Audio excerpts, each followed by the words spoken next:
How's it going, everybody? Hope we're all doing okay today. Back with a brand new video finally. Apologies for a bit of a break in content upload, but I've been a bit under the weather last week, and I still won't say I'm feeling 100%, but I'm getting there. It's a really nice day today where I am, so I thought I'd get myself out and make a video. So I'm not doing anything too intense today. As I say, it's my first day out properly since, I've been feeling poorly. So I've got my dinner, got my book, gonna get the fire going, just chill out really. And I'm hoping to give you a quick tutorial and a bit of a life hack on what materials work best for getting fires going when you haven't got any lighter fluid. So that sounds like something you're interested in seeing. Stay tuned.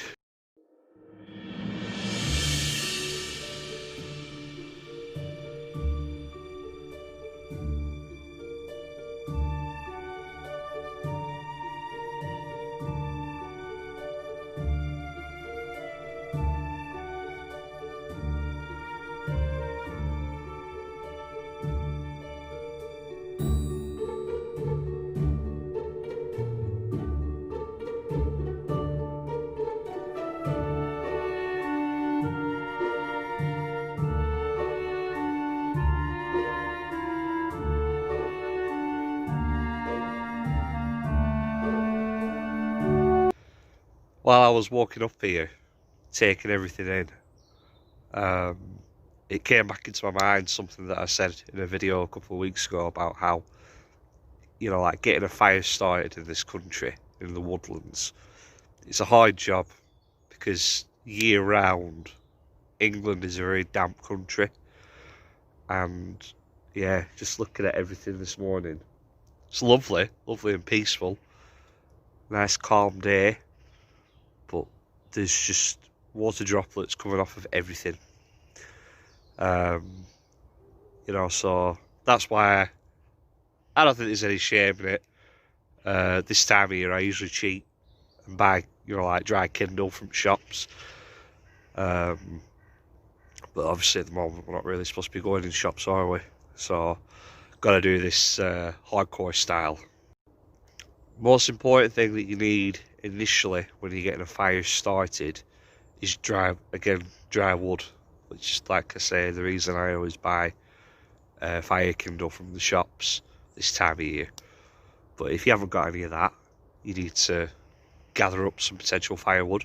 I would recommend sort of small to medium sized twigs, and make sure they're nice and firm, because if they're soft they're likely just going to crumble anyway because there's too much moisture inside of it. And then once you've got your nice pile, you're going to need a decent sharp knife to file all the damp bark off of the top, and get it down to the dry wood that's inside, and then take it from there. So this is the sort of size that you want, and already you can see it's damp bark. I can just pull it off with my fingers, most of it, but even underneath the bark it's still wet. So you want to file it away like this until you expose that nice dry wood that's underneath it, and that is what is going to burn as opposed to the wet stuff. So yeah, I've got a bit of wood that needs filing away, so I'll be back with you when I'm done.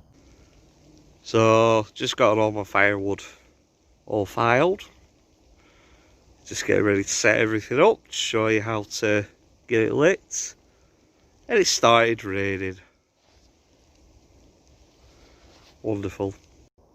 One quick thing that I wanted to mention, actually, while I was just sat there thinking about this while I were filing all my wood, and it's that I feel so much better now that I'm out here.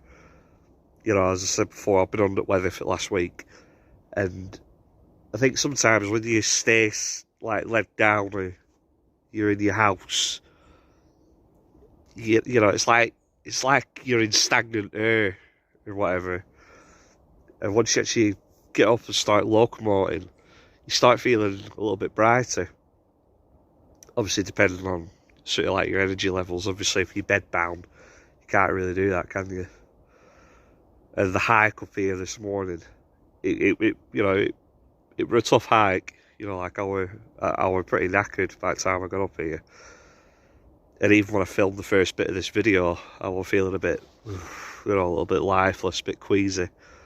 But yeah, I've just been sat up here for the last hour filing wood, and I feel top. Proper good. And it just goes back to what I keep trying to get across in these videos. That's nature. It's very healing for us. Like, it's naturally healing. It's the best medication, this place. So yeah, awesome. Alright, so rain has moved away now. So I'm gonna hopefully this works. The thing is, with when you're lighting fires, they're very unpredictable, and you never quite know which way it's going to go. This time of year, with again how damp it is, you just have to accept that sometimes it might take quite a while to get it going. So yeah, so as you can see, I've filed all my wood, you know, and it's not perfect. It doesn't have to be perfect, as long as it's mainly stripped down to the dry wood.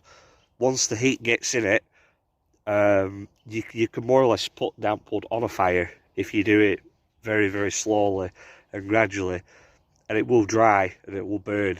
But you've just got to have that patience. So as you can see, I've got a cardboard box, and I ripped a few pieces off and put it on the floor there, because obviously the base of this fire pit is soaked anyway with all the rain that it gets on it. And cardboard, generally as a rule, does burn really well.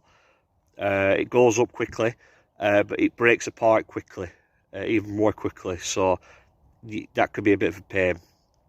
I wanted to bring some paper up as well to show you how that burns, but I forgot.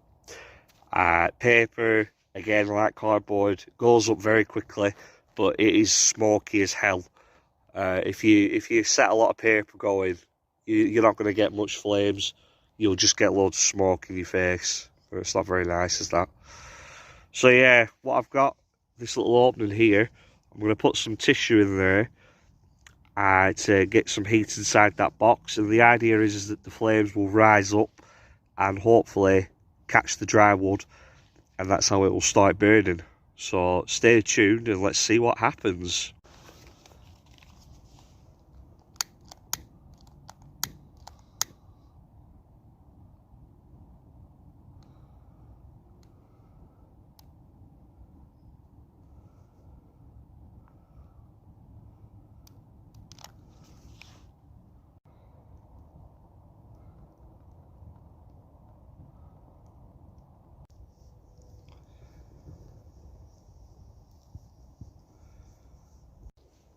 Oh man, I'll tell you what, that were a battle and a half. So after I filmed that last video of setting the cardboard box alight, it burned quickly, but then it went out even quicker.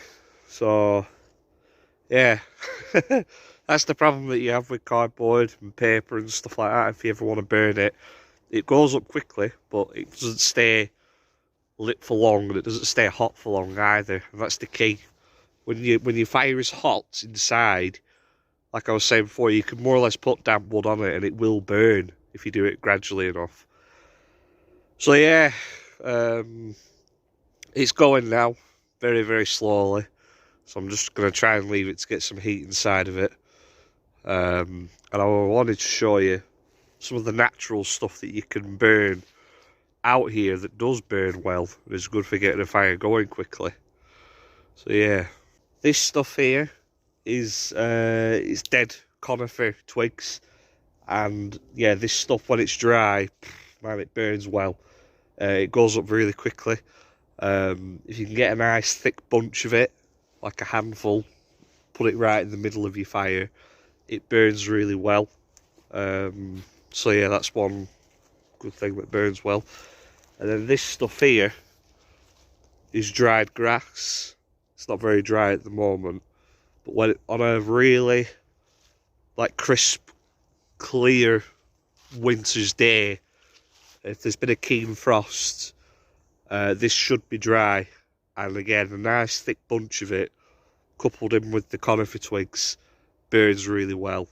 So yeah, this is also a really good thing to burn. See, that kind of goes back to what I was saying earlier about how it's unpredictable whenever you light a fire. You can never quite tell what way it's going to go. You know, and I thought I had enough bringing that one cardboard box up. Should have brought two up, really. That probably would have helped the heat better establish itself inside the fire pit. Because once you've got heat in there, you know, you can more or less put damp wood on and it will burn, you know, gradually.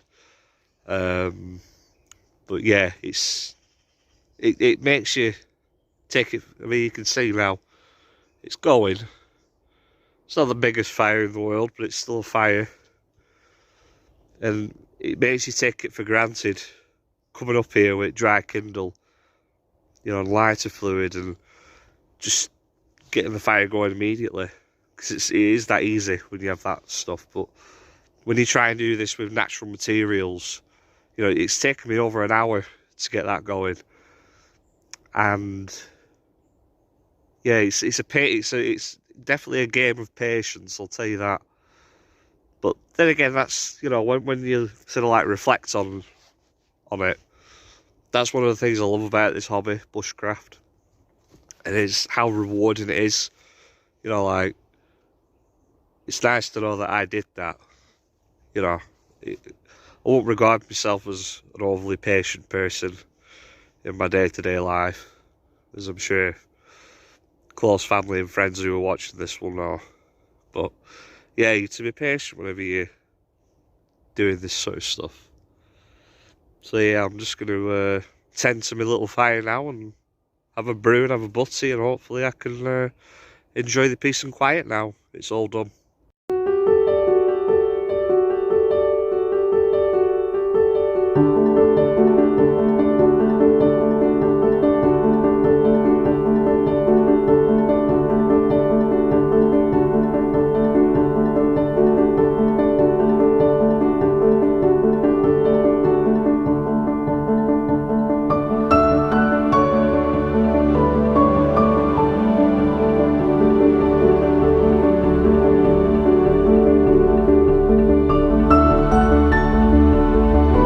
One of my favourite hobbies that I have, aside from bushcraft, obviously, I'm a big reader.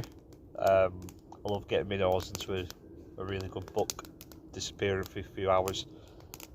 And today I've got Lord of the Rings, Fellowship of the Ring with me, which I have read before. I read it last in my early 20s. 5 or 6 years ago, and yeah, when we had the first lockdown back in March, I were banging out books every week. You know, I'd turn into a right bookworm. But I tend to find I'm more of a seasonal reader. I read a lot more in the spring and summer, when obviously the days are a lot longer, weather's nicer. I find I have to really motivate myself when it gets winter time to read, because as I've said before in videos, I do find myself bored a lot, so once it's gone dark. So yeah, but this, you know, Lord of the Rings, if you've never read the books before, if you've only ever seen the films, I would highly recommend reading the books as well. I remember the first time I read these thinking, oh my god, this is the best thing I've ever read in my life. And it's because Tolkien, J.R.R. Tolkien, who wrote books, in my humble opinion, he was so ahead of his time in terms of grammar, and the way he writes as well. This reads like a book from today. To say that, you know, it's you know, over 70 years old, this book, it reads just like a book that you would read today, which is really impressive when you think about it. You know, the guy was a genius anyway, because, you know, he invented his own world, languages, cultures, letters, mythologies and religions. Yeah, he was a genius for talking. So yeah, I'm going to try and have a read now.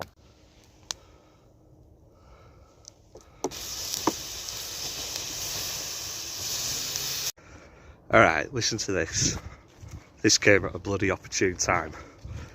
I was literally just about to do this little bit of the video to sort of explain like how important it is to always put fires out whenever you're done with them, rather than leave them going irresponsibly. And some flipping do-gooder from the main path, she must have obviously spotted the smoke coming up from the fire. She comes up to me.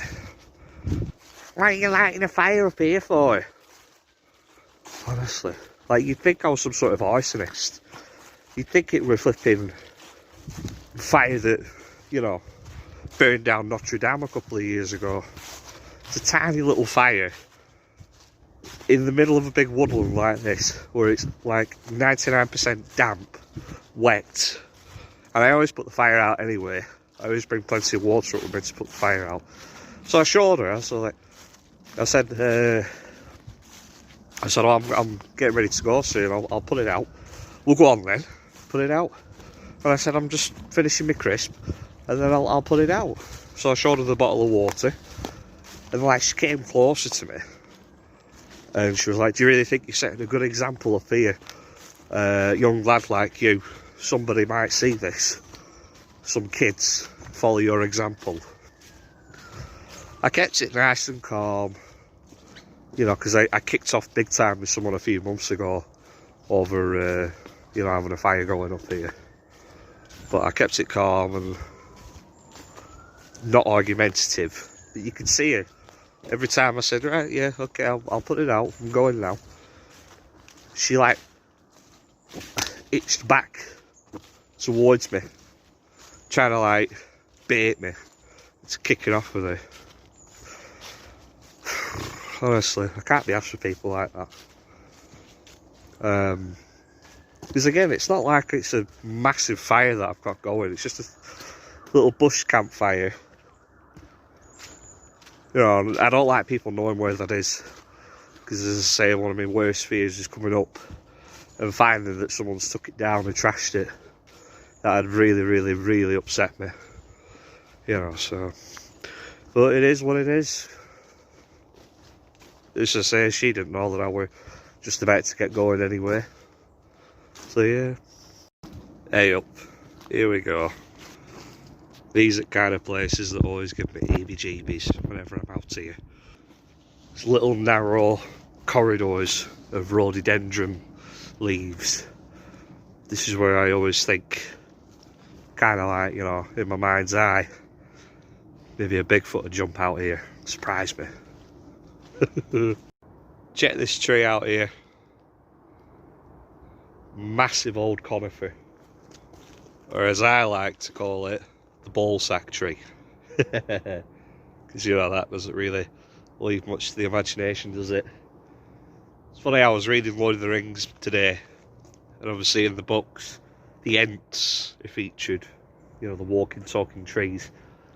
And I always think, I wonder if secretly this is an Ent. Maybe. I always give him a little tickle, just because obviously he can't reach and get him himself, can he? So just me helping a bro out. So yeah, aside from that silly woman, it's been a really good day up here. Feel rejuvenated, feel recharged, which, you know, is a complete 360 to how I felt this morning when I first got up. So yeah, happy days.